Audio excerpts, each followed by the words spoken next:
Graça e paz, meu irmão, gratidão damos a Deus por esse dia 19 de junho de 2025, e nele a gente vai meditar no livro de Salmos, capítulo 15, e a gente vai trabalhar em cima do versículo 1, porque é aqui que está o centro, aqui que está, vamos dizer assim, o grande questionamento que deve ser respondido.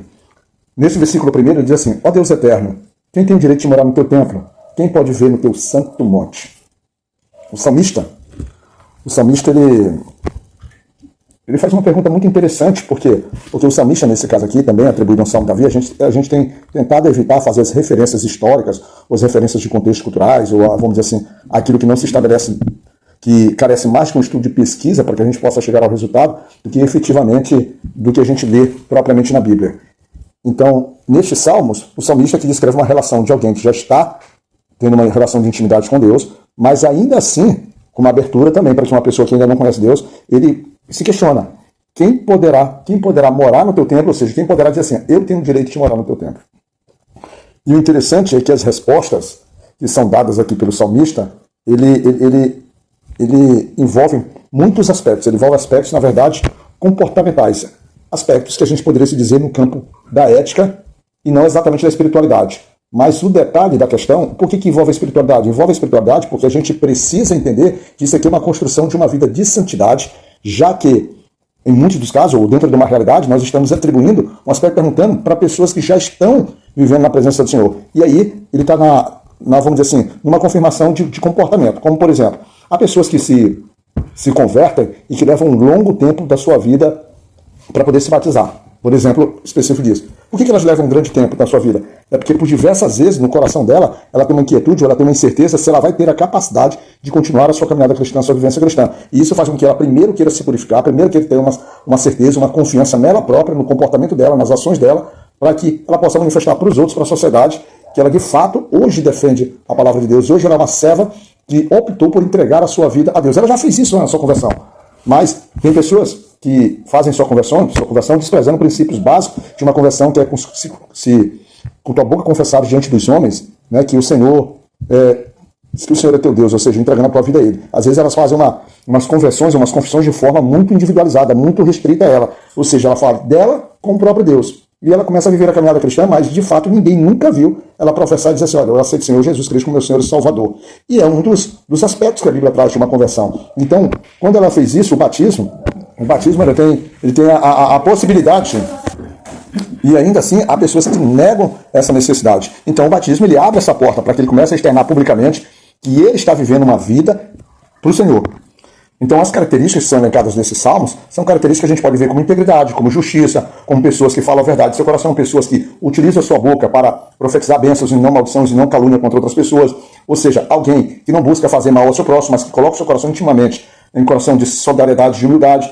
E também pessoas que, com seu vizinho, com sua casa, com seu irmão, com o seu, vamos dizer assim, com o seu próximo, ela não levanta, vamos dizer assim, não levanta adversidades. São pessoas que podemos dizer que estão preparadas a viver aquilo que é certo no Senhor. Aquilo que é certo no Senhor, aquilo que é a palavra, que é a obediência, que é as leis, que é as regras, um comandamento de uma vida cristã digna e pressupõe.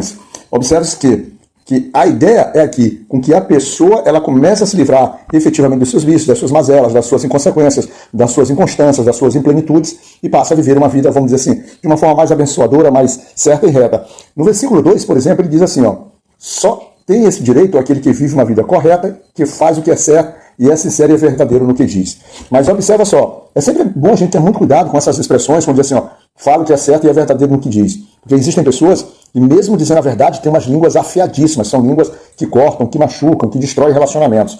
Então, na verdade, as pessoas que são dignas são pessoas que aprendem a viver com amor, que espalham a verdade de Cristo, que ensinam que o Senhor é Senhor, que é Senhor das nossas vidas, de sua vida, de seus problemas. Ou seja, alguém que efetivamente está apto a ser luz e sal no mundo. E interessante, quanto a isso, a gente pode, por exemplo, fazer algumas referências, por exemplo, o que está escrito lá em Mateus capítulo 5, versículo 8.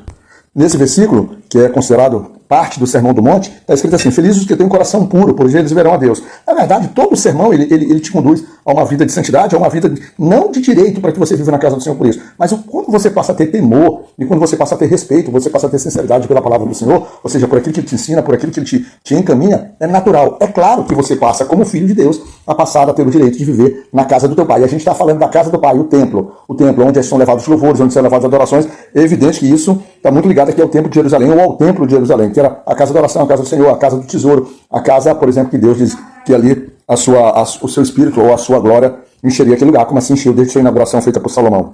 Nesse capítulo especificamente, nessa passagem, o apóstolo Paulo faz uma referência sobre características de uma pessoa que serve ao Senhor, que teme ao Senhor e que vive na sua casa. Porque ele faz, por exemplo, as características que um diácono deveria ter para poder, por exemplo, trabalhar na obra do Senhor e para que fosse testemunho do céu. E aí ele faz uma série de características, são de condutas, na verdade, morais, são de condutas humanas. Aquilo que tanto um homem cristão quanto um homem não cristão, quando bem aplicado, passa a ser alguém que é observado pela sociedade do seu jeito. Ele certamente já começa a fazer a diferença. Agora, um cristão é melhor porque a diferença ele faz para glorificar a Deus. Ele não faz de uma forma vã, de uma forma apenas pela sua vivência ou pelo seu bem-trato, porque ele quer uma paz momentânea, não. Na verdade, ele serve para se justificar a Deus. E também nós poderíamos também citar aquilo que está escrito lá no livro de Tiago, capítulo 1, né? Deixa eu procurar aqui o livro de Tiago. Versículos 26 e o 27. Nele está escrito assim: alguém pensa que é religioso? Se não souber controlar a língua, sua religião não vale nada, e ele está enganado a si mesmo. Para Deus, o Pai, a religião pura e verdadeira é esta: ajudar os órfãos e as viúvas nas suas aflições e não se manchar com as coisas mais deste mundo. Quando ele está se tratando aqui de religião, ele quer, porque ele está querendo se referir, na verdade, ao aspecto da religião, mas no sentido de cumpridor vamos dizer assim, das regras, das leis, dos costumes, daquilo que leva a uma vida de construção de santidade. Lembrar que a gente não está falando exatamente de religiosidade, a gente está falando da construção de uma santidade, e essa construção de uma santidade te dá o direito, te mostra que você está alinhado à vontade do teu Pai. E isso é necessário, isso é importante para uma vida cristã realmente sensata. Sempre lembrai-vos, nós somos a luz do mundo no sentido de nós somos luz e sal. Então a gente, por meio do Espírito de Deus que habita na gente, que nos transforma, que nos tirou desse lamaçal, a gente tem a condição também de operar maravilhas por meio da permissão e da vontade de Deus, do poder que Deus, ou da autoridade que Deus dá a cada um de nós, ao anunciar seu nome, ao anunciar sua glória, ao anunciar que Ele é Senhor de tudo, de todos. Tá bom? Fica na graça de Deus Pai Todo-Poderoso e Misericordioso, e o que eu posso dizer, meu irmão, é que Deus nos cuide.